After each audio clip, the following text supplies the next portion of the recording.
Alright, we're going to put some doors and windows in here right now, and the first thing I want you to do is load a couple of families. We're going to load a door family and a window family, and we're going to overwrite one door family and load a new window family. So the first thing I want you to do is go to Insert and navigate to the families that I gave you for class today. I'm just going to go to my lectures folder for today, and there's the families that these are the families that I gave you, some doors and windows. For the door, I want you to pick the single flush generic white and just click overwrite the existing version when it comes up. And then I'm going to go load family again, and I have to navigate back to where I was since it defaults to the Imperial folder. And I'm going to go to Windows, and I'm going to load the round with glass and click Open. Alright, so the first thing I'm going to do is go to Plan 1, and I'm going to zoom in on this area that has some doors in it, and I'm going to change to a wireframe so I can see this, and I'm in my working Plan 1, not in my schematic. And we have a door here, and these doors I know are about 2'8". Okay, so I'm going to go to Architecture and Door, and we've got a 30 by 80. If we go to the flyout, they'll have a 32 by 84 or a 30. We'll use the 32 by 84. So click on 32 by 84. And then on this one, the door swing, the door is here and it swings this way. So depending on which side of the wall you click your cursor, it'll go to one side. And then if you tap the space bar, it'll flip the swing. So I'm just going to kind of place it. It doesn't have to be exact. In fact, I'll place it a little bit off. And then what I'm going to do is go to the Align command, which is right here, and pick the thing I don't want to move and pick the thing I want to move to it. So now I've got that door. Now I can pick this and I can right click on it. I can go to Create Similar, which you can do with any model object in here, walls, anything. So I'll just create Similar, and I'll come over here and we'll say that this one actually opens that way. All right. So now we've got two doors here.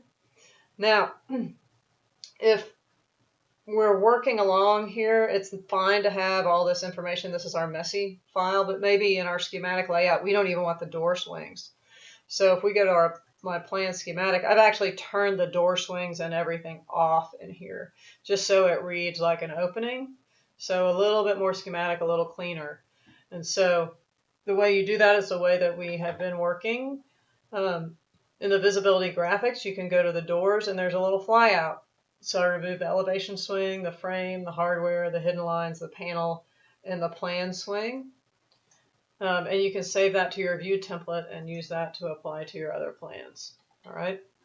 All right, so back to Plan 1. Now we're going to add this little double door in here. So if I go and distance this guy from here to here, oh, it's 3'7". So we do not have a double door in here. So if I go to Architecture and Door, you're not going to see a double door option. So we're going to go to Load Family over here. So I click on Load Family, and it's going to take me to the default library. I'm just going to go to the doors and then look for a door. There's a door double glass. There's a door double flush panel, and that's what we want. The only thing we're going to make sure that we change is that we don't want it to be like this brown, because if we do a shaded, it'll look kind of unattractive. So I'm going to click Open for that, and it's going to bring up a type catalog. So you can choose which sizes you want instead of bringing in all the sizes.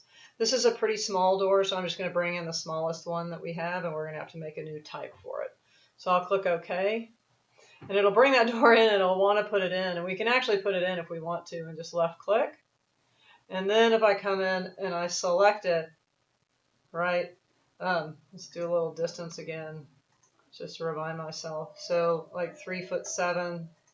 If I go in here, then we'll go to Edit Type, and we can change this one, this type, and rename it. So I could rename this one to, this is going to be, let's just say 3'2". And we'll make this 3 feet tall. Actually, why don't we just make it 3 foot by 3 foot to make our lives easier? right? Since I'm not really sure exactly how big the door is. I guess it just depends on how picky you want to be with the naming. And I'll click OK, and I'll change this to 3 feet and this to 3 feet, so we get a little tiny kind of door. And then I'm going to change the applied material panel to, let's see, door white. Is there a white for the door? There's door panel white, so we'll use that for the panel. And then for the trim, right, what trim? White. Door white. So we'll just use the frame one. Okay. And we'll click OK. So now that guy is a tiny little 3-foot door, and I can move that, you know, from there to there, right? Probably a little bit bigger would be good. So if I go to Edit Type, and I'll duplicate that, and I'll make it 3'6" by 3 foot, and change the width to 3'6", and click OK, and then move it back into place since it expands from the middle, right? And now we've got that. We can double check on our plan schematic, and it's not showing up even though we're getting a little hole right there. Now the interesting thing is this is a 3-foot door, and this plan is cutting at 4 feet, so it's actually cutting above the door. So what we need to do is we need to make a little plan region in here that actually lowers the cut level just for this area. Now we could lower the cut level for the entire plan, but sometimes you don't want to do that. So what you can do is you can come into View, and you can go to Plan Views, and you can go to Plan Region. And I'm just going to draw a rectangle around the area that I want to change the view range.